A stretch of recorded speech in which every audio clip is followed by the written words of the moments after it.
Good morning everyone, मैं पंकज वैष्णव एक बार फिर से आप सभी का क्रेजी जी के ट्रिक के डेली करंट अफेयर की सीरीज में स्वागत करता हूं। तो आइए शुरू करते हैं आज का सेशन। 13 सितंबर के सभी करंट अफेयर को यहां पर हम डिटेल में डिस्कस करेंगे। एक एक फैक्ट को, एक एक क्वेश्चन को ध्यान से नोट कीजिए।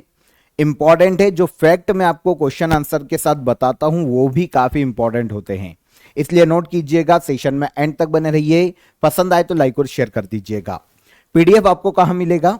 क्रेजी जी के ट्रिक के एप्लीकेशन पर। क्रेजी जी के ट्रिक का एप्लीकेशन आप प्ले स्टोर से डाउनलोड कर लीजिए। वहां पर आपको डेली करंट अफेयर का एक फोल्डर दिखाई देगा, उसमें आपके लिए सभी पीडीएफ डेली करंट अफेयर की फ्री ऑफ कॉस्ट अवेलेबल है। वहां से आप इसे कलेक्ट कर सकते हैं। आइए शुरू करते हैं। 13 सितंबर का सबसे पहला क्वेश्चन देखिए। संयुक्त सैन्य अभ्यास अल नजाह 2024 भारत और किस देश की थल सेना के मध्य में आयोजित किया जा रहा है? देखिए, अल नजाह जो मिलिट्री एक्सरसाइज है, इसका आयोजन इंडिया और ओमान की आर्मी के मध्य में किया जाता है। तो आंसर यहां पर सी हो जाएगा। देखिए, ऐसा ही एक क्वेश्चन अजय वॉरियर है ना, यहां पर भी देखिए सीआईएसएफ में क्वेश्चन पूछा गया था कि अजय वॉरियर भारत और किस देश की थल सेना के मध्य में आयोजित हुआ। तो ऐसे क्वेश्चन एग्जाम में आते हैं, इसलिए नोट कीजिएगा, इंपॉर्टेंट है। अगर अजय वॉरियर पूछा गया है तो आपसे अल नजाह भी पूछा जा सकता है। अल नजाह 2024 भारत और ओमान की आर्मी के मध्य में हाल ही में आयोजित हुआ है। हाल ही में इसका आयोजन शुरू किया गया। यह समझिए कि आयोजन इस साल ओमान में ही हुआ है और इस साल यह 5th एडिशन है अल नजाह मिलिट्री एक्सरसाइज का। लास्ट ईयर जो चौथा एडिशन था वो आयोजित किया गया था लास्ट बार राजस्थान में, भारत में राजस्थान में।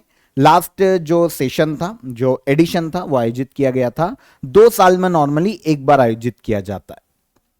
तो अल नजाह की यहां पर बात हो रही है। तो आंसर तो हमको मिल गया कि इंडिया और ओमान की आर्मी के मध्य में इसका आयोजन किया जाता है। देखिए, इंडिया और ओमान की थल सेना के मध्य में जॉइंट मिलिट्री एक्सरसाइज अल नजाह 2024 के 5th एडिशन की शुरुआत की गई। 13 से लेकर 26 सितंबर तक इसका आयोजन ओमान के सलालाह, एक पर्टिकुलर प्लेस है, यहां पर किया जा रहा है ना। ऑब्जेक्टिव इंडियन और ओमान की जो मिलिट्री है उनके मध्य में आपसी सहयोग को बढ़ावा देना, डिफेंस कॉपरेशन को बढ़ावा देना, इस मिलिट्री एक्सरसाइज को आयोजित किए जाने का मुख्य उद्देश्य है अल नजाह। ठीक है, 2 साल में एक बार आयोजित होने वाली मिलिट्री या वॉर एक्सरसाइज है, जैसा कि अभी मैंने आपको बताया 2015 में शुरुआत की गई थी और इस साल 2024 में यह 5th एडिशन है अल नजाह का। ओके, चौथा एडिशन महाजन फील्ड फायर रेंज राजस्थान में आयोजित किया गया था 2022 में और अब 2024 में, क्योंकि 2 साल में एक बार आयोजित किया जाता है। यह तो बात हो गई अल नजाह वॉर एक्सरसाइज की।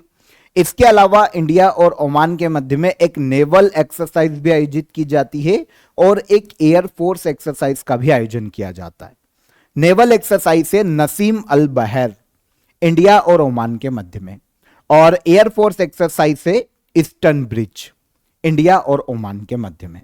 तो अल नजाह के साथ साथ इनको भी याद रखिएगा, एग्जाम में पूछी जा सकती है। War exercise, military exercise, normally naval exercise, ये क्वेश्चन आते हैं। इंडिया और कोई और देश इंक्लूड है तो फिर वो क्वेश्चन पूछा जाता है। सेकंड क्वेश्चन पर आएंगे। निम्नलिखित में से किस पैरा ओलंपियन को चुनाव आयोग ने निर्वाचन आयोग के राष्ट्रीय पीडब्ल्यूडी आइकॉन्स घोषित किया है? तो पर्सन विथ डिसेबिलिटी, पीडब्ल्यूडी का फुल फॉर्म है। तो हाल ही में PWD icons national election commission ने घोषित किया है राष्ट्रीय निर्वाचन आयोग के लिए शीतल देवी और राकेश कुमार को। दोनों ही भारत के बहुत ही फेमस पैरा आर्चर है, शीतल देवी और राकेश कुमार। नाम सुना होगा। शीतल देवी का तो नॉर्मली सुर्खियों में रहता है, उनका तो सुना ही होगा, उनके आपने रील्स भी देखी होगी, काफी फेमस है।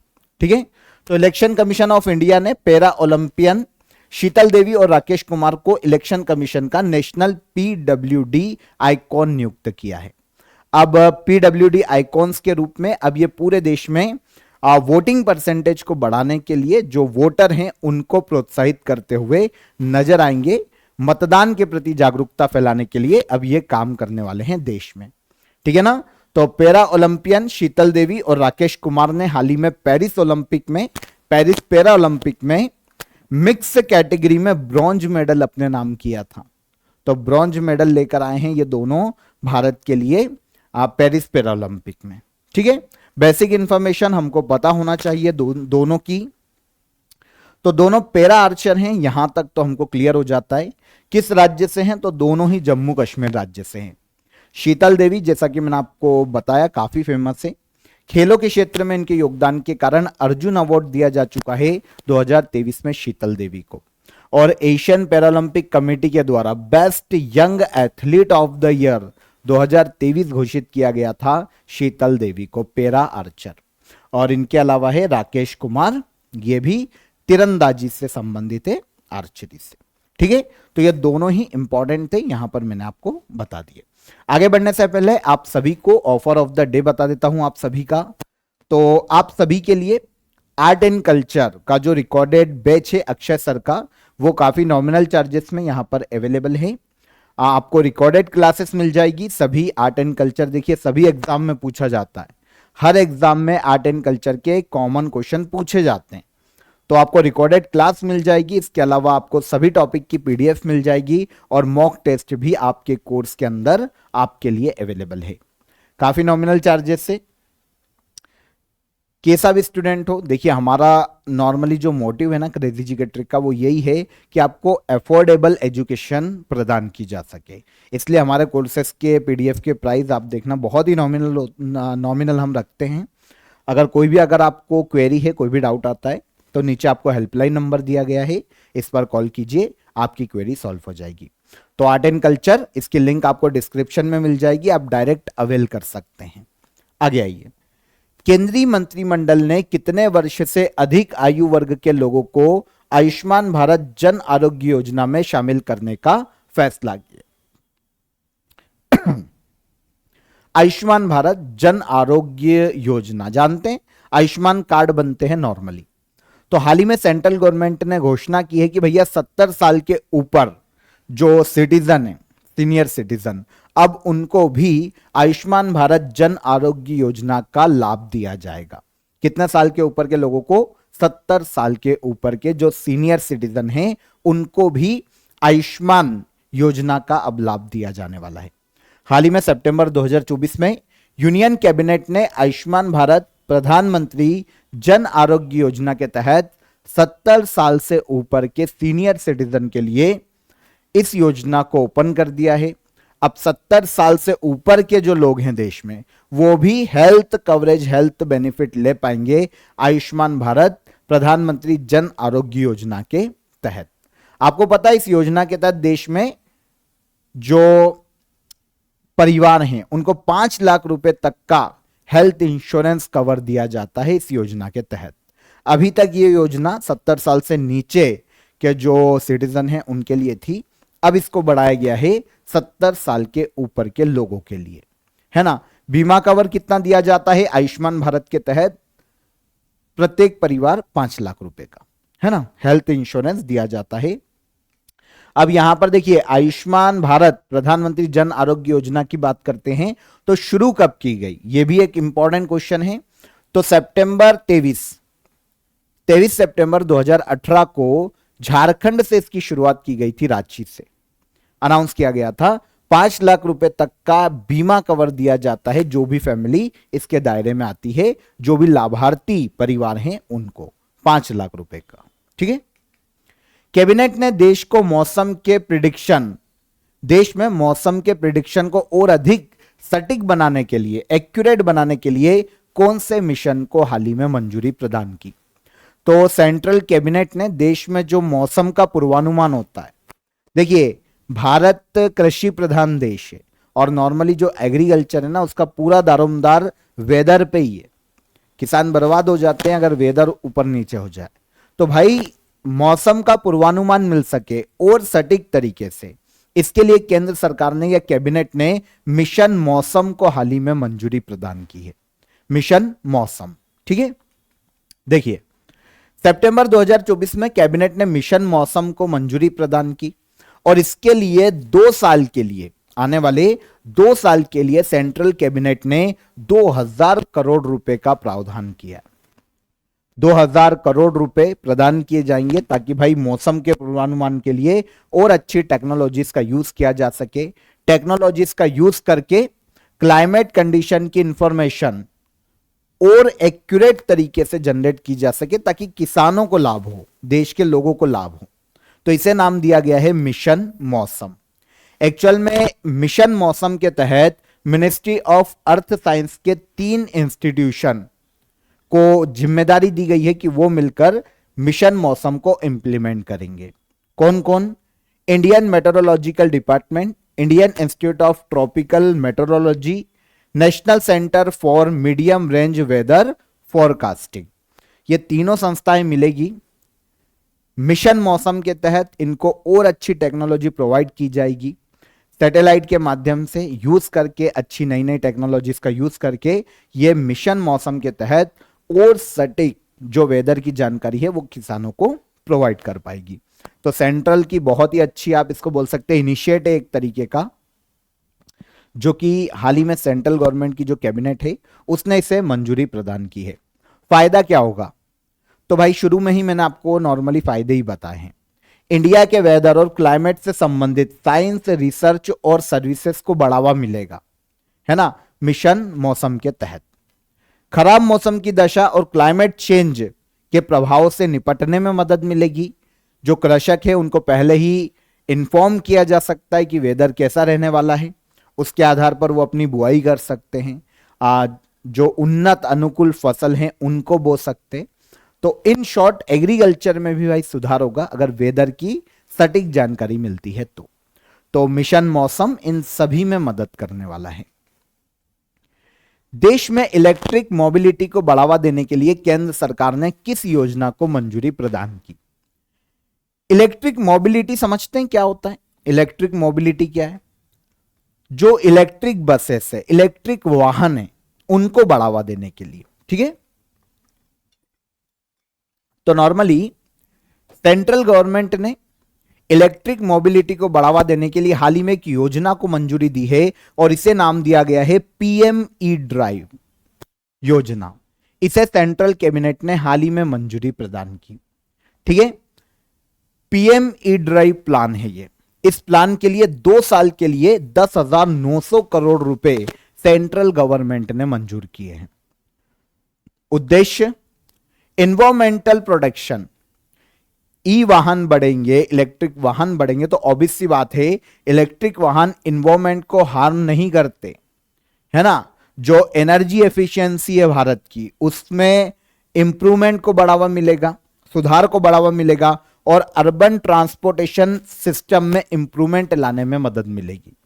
तो ऑल ओवर देखें तो ई व्हीकल को बढ़ावा देना वो कैसे भी हो, इसीलिए लाई गई है पीएम ई ड्राइव स्कीम या प्लान, जिसे सेंट्रल ने हाल ही में मंजूरी प्रदान की। 2 साल में इस योजना पर 10,900 करोड़ रुपए मंजूर किए गए हैं। 10,900 करोड़ रुपए खर्च किए जाएंगे सेंट्रल के द्वारा इलेक्ट्रिक मोबिलिटी को देश में बढ़ाने के लिए। पीएम ई ड्राइव योजना को सेंट्रल ने मंजूरी प्रदान की।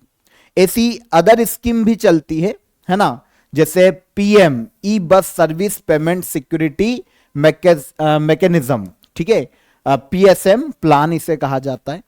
इसके तहत ई बसेस की परचेस और उनके संचालन के लिए जो पब्लिक ट्रांसपोर्ट अथॉरिटी है उनकी मदद करेगी गवर्नमेंट। और इस योजना के तहत 3,435 करोड़ रुपए की लागत से 38,000 से अधिक ई बसेस गवर्नमेंट के द्वारा शुरू की जाएगी। तो ऑल ओवर देखें तो इलेक्ट्रिक मोबिलिटी को बढ़ावा मिलेगा, चाहे वो पीएम ई ड्राइव स्कीम हो या फिर पीएसएम प्लान हो, है ना। भारत के प्रसिद्ध राजनेता सीताराम येचुरी का निधन हो गया। इनका संबंध किस पार्टी से था?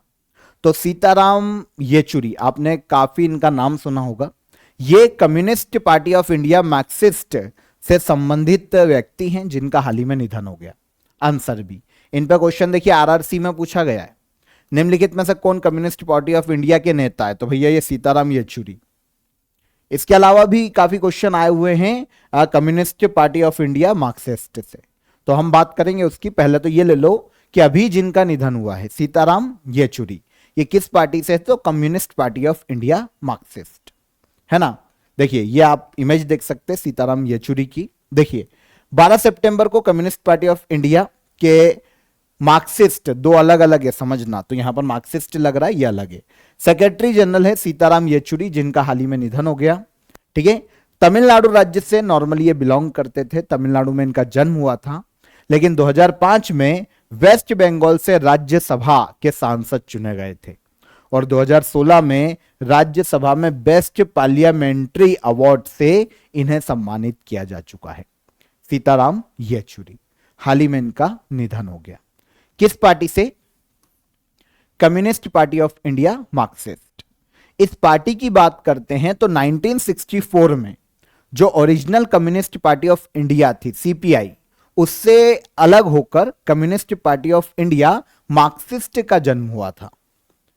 ठीक है, नॉर्मली अगर इसका आप चुनाव चिन्ह देखेंगे ना तो आपको एक हथौड़ा दिखेगा और एक दराता जिसको बोलते हैं ग्रामीण क्षेत्रों में, तो दराता और एक हथौड़ा, तो ये चुनाव चिन्ह है communist party of India Marxist का।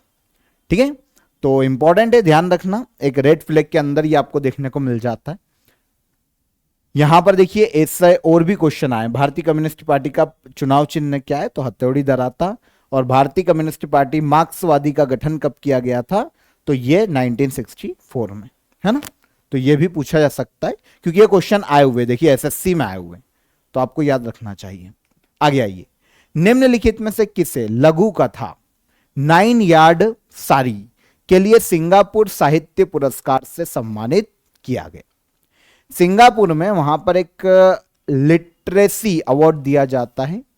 सिंगापुर लिटरेसी नहीं, sorry, literature, Singapore literature award बोल सकते, साहित्य अवार्ड है वहां का, सिंगापुर साहित्य अवार्ड। ठीक है, तो हाल ही में एक शॉर्ट फिल्म को, शॉर्ट स्टोरी को यह अवार्ड दिया गया है 9 यार्ड सारीज को। ठीक है, ये प्रशांति राम की एक शॉर्ट स्टोरी है 9 यार्ड सारी, जिसे सिंगापुर साहित्य अवार्ड दिया गया। और अगर हम यहां पर प्रशांति राम की बात करते हैं तो याद रखना सिंगापुर में इंडियन ओरिजिन राइटर हैं ये, जिन्हें हाल ही में प्रशांति राम, जिन्हें इंग्लिश फिक्शन कैटेगरी में शॉर्ट स्टोरी 9 यार्ड सारी के लिए सिंगापुर लिटरेचर अवार्ड से सम्मानित किया गया।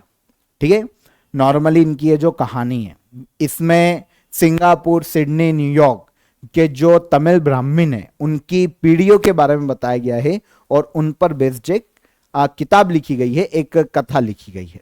ठीक है, जिसे सिंगापुर साहित्यिक अवार्ड से सम्मानित किया गया। कौन? प्रशांति राम। ठीक है ना। और इनकी जो लघु कथा है उसका नाम क्या है? तो 9 यार्ड सारी। इसके अलावा English creative non fiction category में इंडियन ओरिजिन की एक कलाकार है शुबिगी राव, इनकी एक पुस्तक है पल्प थर्ड। ठीक है ना, an intimate inventory of the banished book, इसका पूरा नाम है। अगर आप पल्प 3 से भी याद रखोगे तो काम हो जाएगा। तो इसको English creative non fiction category में सिंगापुर साहित्य अवार्ड से सम्मानित किया गया। तो दोनों हो जाते, दोनों को याद रखिएगा। Second Asian Pacific ministerial conference on civil aviation कहां आयोजित की गई? सिविल एविएशन समझते होंगे, नागरिक उड्डयन होता है वैसे, जो फ्लाइट्स वगैरह होती है ना, एयरपोर्ट अथॉरिटी और जो भी ये जो सेक्टर है, उड़ानों से संबंधित जो सेक्टर है वो सिविल एविएशन है, इसको ऐसे समझो। तो second Asian Pacific ministerial conference on civil aviation का आयोजन किया गया है नई दिल्ली में। कहां पर? नई दिल्ली, भारत। ठीक है, इंडिया में नई दिल्ली में इसका आयोजन किया गया। आपको यहां पर नाम से समझ में आ जाएगा कि जो सिविल एविएशन सेक्टर है उसका उद्धार करना, उसमें जो हर्डल आ रहे हैं उस पर यहां पर बातचीत की गई होगी। किस क्षेत्र के सिविल एविएशन को लेकर? तो एशिया पैसिफिक क्षेत्र का जो सिविल एविएशन है इसमें क्या हर्डल्स आ रही है, देशों के मध्य में क्या प्रॉब्लम्स आ रही है, फ्यूचर कैसा हो सकता है, एआई को कैसे यूज किया जा सकता है, इन सभी मुद्दों पर चर्चा की जाती है इस कॉन्फ्रेंस में।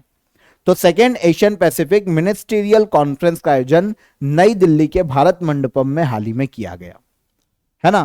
तो इंटरनेशनल सिविल एविएशन ऑर्गेनाइजेशन और भारत के मिनिस्ट्री ऑफ सिविल एविएशन के द्वारा संयुक्त रूप से इसका आयोजन किया गया है ना। और कॉन्फ्रेंस के दौरान प्राइम मिनिस्टर नरेंद्र मोदी ने दिल्ली डिक्लेरेशन को अपनाने की भी घोषणा की है। दिल्ली डिक्लेरेशन की बात करें तो एशिया पैसिफिक रीजन में एविएशन की सेफ्टी, सिक्योरिटी और सस्टेनेबिलिटी को बढ़ावा देने के लिए दिल्ली डिक्लेरेशन को अपनाया गया था। पहले घोषणा हो चुकी थी, अब इसको अपनाने की घोषणा की गई है।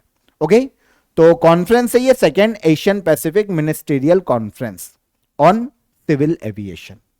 अब इसका जो पहला संस्करण था ना इस कॉन्फ्रेंस का, उसका आयोजन 2018 में चीन के बीजिंग में किया गया था और अब दूसरा एडिशन आयोजित हुआ है भारत की राजधानी नई दिल्ली में। हाल ही में ट्रेड कनेक्ट ई प्लेटफॉर्म किसके द्वारा लॉन्च किया गया? ट्रेड कनेक्ट ई प्लेटफॉर्म इसे लॉन्च किया है पीयूष गोयल ने। ठीक है, पीयूष गोयल केंद्रीय मंत्री, आप सभी जानते हैं। तो पीयूष गोयल, अगर इनकी बात करें तो union commerce and industry minister Piyush Goyal ने ट्रेड कनेक्ट ई प्लेटफॉर्म का शुभारंभ किया। नॉर्मली देखिए, इस प्लेटफॉर्म पर भारत के जितने भी एमएसएमई है ना, माइक्रो मीडियम स्मॉल जो इंटरप्राइजेस है, वो जुड़े होंगे और नॉर्मली उनके लिए एक्सपोर्ट की जो प्रक्रिया है उसको बहुत ही इजी बनाया गया है, आसान बनाया गया है। प्लेटफॉर्म क्या है? ट्रेड कनेक्ट ई प्लेटफॉर्म। सारे जो उद्योग है, लघु उद्योग, सूक्ष्म उद्योग, मध्यम उद्योग, वो रजिस्टर्ड होंगे। उनके लिए एक्सपोर्ट के लिए लाइसेंस और जो भी छूट चाहिए वो बहुत ही इजीली उनको एक क्लिक पर अवेलेबल हो जाएगी, ताकि एक्सपोर्ट को बढ़ावा मिले। देखिए उद्देश्य क्या है, ट्रेड कनेक्ट ई प्लेटफॉर्म को डेवलप करने का उद्देश्य क्या है? तो इंडियन एक्सपोर्टर्स जितने भी है, स्पेशली एमएसएमई जो उद्योग है, उनके लिए इंटरनेशनल ट्रेड को बढ़ावा देना और उसमें भी सबसे ज्यादा एक्सपोर्ट को बढ़ावा देना मुख्य उद्देश्य है ट्रेड कनेक्ट ई प्लेटफॉर्म का। ठीक है ना। Ministry of micro small and medium enterprises, export import bank of India, TCS और मिनिस्ट्री ऑफ एक्सटर्नल अफेयर्स, इन सभी ने मिलकर ट्रेड कनेक्ट ई प्लेटफॉर्म को लॉन्च किया है। तो भाई भारत में जो माइक्रो स्मॉल और मीडियम इंटरप्राइजेस है, उनमें एक्सपोर्ट को बढ़ावा देना और इंटरनेशनल ट्रेड को बढ़ावा देना ट्रेड कनेक्ट ई प्लेटफॉर्म का मुख्य उद्देश्य है। पीयूष गोयल के द्वारा हाल ही में इसका शुभारंभ किया गया। वैसे आपको माइक्रो स्मॉल और मीडियम इंटरप्राइजेस के बारे में पता होना चाहिए। ऐसे इंटरप्राइजेस, उद्यम जिनका इन्वेस्टमेंट 1 करोड़ रुपए तक का होता है और उनका ईयरली टर्नओवर ऑलमोस्ट 5 करोड़ रुपए तक हो, तो ऐसे माइक्रो इंटरप्राइजेस। ऐसे इंटरप्राइजेस जिनका इन्वेस्टमेंट 10 करोड़ और उनका ईयरली टर्नओवर 50 करोड़ तक है, तो ये स्मॉल इंटरप्राइजेस है। और उनके ऊपर जिन इंटरप्राइजेस का इन्वेस्टमेंट 50 करोड़ रुपए तक होता है और जिनका ईयरली टर्नओवर 250 करोड़ रुपए तक होता है, तो वो मीडियम इंटरप्राइजेस है ना। तो ये डेफिनेशन होती है नॉर्मली इन उद्योगों की। जरूरी क्यों है भाई? तो सीधी सी बात है, एमएसएमई मिनिस्ट्री द्वारा 2022 में एक रिपोर्ट जारी की गई थी और इसके अनुसार 11 करोड़ से अधिक लोग, एमएसएमई जो उद्योग होते हैं, वो रोजगार प्रदान करते हैं 11 करोड़ से ज्यादा लोगों को देश में, और पूरे देश की जीडीपी में 30% इनका कंट्रीब्यूट होता है एमएसएमई उद्योग का। तो इनमें एक्सपोर्ट को और बढ़ावा मिले और ये ग्रो करे, इसका मुख्य उद्देश्य एक पर्टिकुलर प्लेटफॉर्म लेकर आए हैं, ट्रेड कनेक्ट ई प्लेटफॉर्म के नाम से। इसके बाद लास्ट क्वेश्चन देख लेते हैं आज के करंट अफेयर का। किस मंत्रालय ने health dynamics of India 2022-23 report जारी की है? तो health dynamics of India 2022-23 report को जारी किया है मिनिस्ट्री ऑफ हेल्थ ने, है ना। भारत में मेडिकल सेक्टर में जो कुछ चीजों को इसने ऑब्जर्व किया है मिनिस्ट्री ऑफ हेल्थ ने, और उस पर आधारित एक रिपोर्ट तैयार कर दी है, health dynamics of India 2022-23 report. आपसे देखिए रिपोर्ट ही पूछी जाएगी कि किस मिनिस्ट्री की रिपोर्ट है, तो ministry of health. Internally data नहीं पूछा जाएगा, फिर भी कैजुअली हम डिस्कस कर लेते हैं कि भाई बात किसकी की है। तो देखिए की पॉइंट्स ऑफ द रिपोर्ट की बात करते तो भारत में 714 डिस्ट्रिक्ट हॉस्पिटल देखने को मिलते हैं और 362 मेडिकल कॉलेज हैं हेल्थ मिनिस्ट्री की इस रिपोर्ट के अनुसार। ठीक है, इसके अलावा हेल्थ केयर फैसिलिटी में वृद्धि हुई है। 2005 से 2023 के बीच में जो हेल्थ सब सेंटर्स हैं वो बढ़े हैं, प्राइमरी हेल्थ सेंटर बढ़े हैं और कम्युनिटी हेल्थ सेंटर की संख्या में भी वृद्धि हुई है। इसी तरीके से कुछ और भी चीजों के बारे में बताया कि भाई इंफ्रास्ट्रक्चर का देश में कहीं ना कहीं अभाव है मेडिकल सेक्टर में। डॉक्टर्स की संख्या भी कम है, हालांकि ये थोड़ी बड़ी है लेकिन फिर भी वो कम है। और अर्बन एरियाज की सिचुएशन क्या है इस पर भी प्रकाश डाला गया। तो हम इंटरनली डेटा में नहीं जा रहे, पीडीएफ में आप एक बार पढ़ लेना, ये आपके इतना काम का नहीं है पर मैंने 2-5 लाइन आपको मेंशन कर दी। आप तो रिपोर्ट याद रख लो कि health dynamics of India 2022-23 report कौन जारी करता है या किसने जारी की, तो मिनिस्ट्री ऑफ हेल्थ या भारत की हेल्थ मिनिस्ट्री के द्वारा इस रिपोर्ट को जारी किया जाता है। डन। तो यहां पर 13 सितंबर के सभी करंट अफेयर हमने डिटेल में डिस्कस किए, एक एक फैक्ट को समझा। आई होप सेशन अच्छा लगा होगा आपको। अब आ जाते हैं लास्ट डे के करंट अफेयर के रिवीजन पर। ठीक है, लास्ट सेशन में हमने सारे आंसर देखे थे, यहां पर हम एमसीक्यूज फॉर्म में रिवीजन कर लेते हैं। तो भैया द्रौपदी मुर्मू जी ने राष्ट्रीय फ्लोरेंस नाइटिंगेल अवार्ड 2024 प्रदान किए हैं। इनकी शुरुआत कब की गई थी, तो ये अवार्ड शुरू किए गए थे 1973 में, है ना। मेडिकल नर्सेस को दिए जाते हैं नॉर्मली। किस निम्नलिखित में से किसने यूनाइटेड नेशन जनरल असेंबली के 79 सत्र की अध्यक्षता की है, तो फिलेमोन यांग कैमरून के हैं। नौसैनिक अभ्यास ओशियन किस देश का सबसे बड़ा नेवल एक्सरसाइज है, तो ये रशिया की है। चर्चा में रहे मालपे और मुल्की क्या है, पनडुब्बी रोधी युद्धपोत, है ना। नीति थिंक टैंक की तर्ज पर ग्रिड की स्थापना किस राज्य ने की है, तो यह राज्य हमारा गुजरात। आगे, केंद्र सरकार ने प्रधानमंत्री मत्स्य किसान समृद्धि सह योजना शुरू की। प्रधानमंत्री मत्स्य किसान समृद्धि सह योजना के लिए कितने करोड़ रुपए का बजट आवंटन का प्रावधान किया गया, तो यह राशि है 6000 करोड़ रुपए।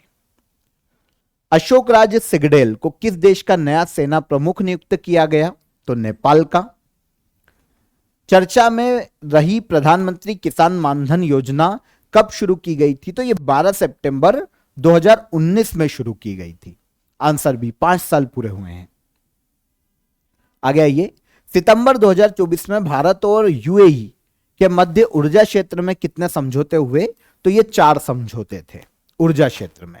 और लास्ट क्वेश्चन था कि ओडिशा मुख्यमंत्री किसान योजना के अंतर्गत किसानों को कितनी राशि दी जाएगी, तो यह राशि है 4000 रुपए। Answer A. डन। अब आ जाते हैं हम लास्ट डे के क्वेश्चन ऑफ द डे पर आंसर लेंगे। Book 75 great revolutionary of India किसके द्वारा लिखी गई है, तो यह भीम सिंह के द्वारा लिखी गई पुस्तक है। चर्चा में रहा एम्पिल तूफान पैसिफिक ओशियन में आया था, वेस्ट पैसिफिक ओशियन का एरिया है, यहां पर हमको देखने को मिला था जापान के पास, है ना। एम्पिल तूफान पैसिफिक ओशियन में। किस देश का सिवेलुच वॉल्केनो में हाल ही में विस्फोट हुआ, तो यह देखने को मिलेगा वॉल्केनो रशिया में, सिवेलुच वॉल्केनो जिसमें हाल ही में विस्फोट हुआ था। अब आज के लिए आपके क्वेश्चन ऑफ द डे देख लीजिए। एयरपोर्ट अथॉरिटी ऑफ इंडिया का नया चेयरमैन किसे नियुक्त किया गया। खबरों में रहा काकरापा न्यूक्लियर प्लांट किस राज्य में स्थित है, और पॉलिटिकल पार्टी तमिझागा वेत्री कजघम का संबंध किस राज्य से है। तीनों ही क्वेश्चन कहीं ना कहीं मैंने आपको पढ़ाए हैं। कमेंट में आंसर कीजिएगा। सेशन कैसा लगा ये भी बताइएगा। सेशन पसंद आया हो तो वीडियो को लाइक और शेयर कर दीजिए, चैनल को सब्सक्राइब कर लीजिए। फिर मुलाकात करेंगे नेक्स्ट डे के करंट अफेयर में। तब तक अपना ख्याल रखिएगा। जय हिंद, जय भारत।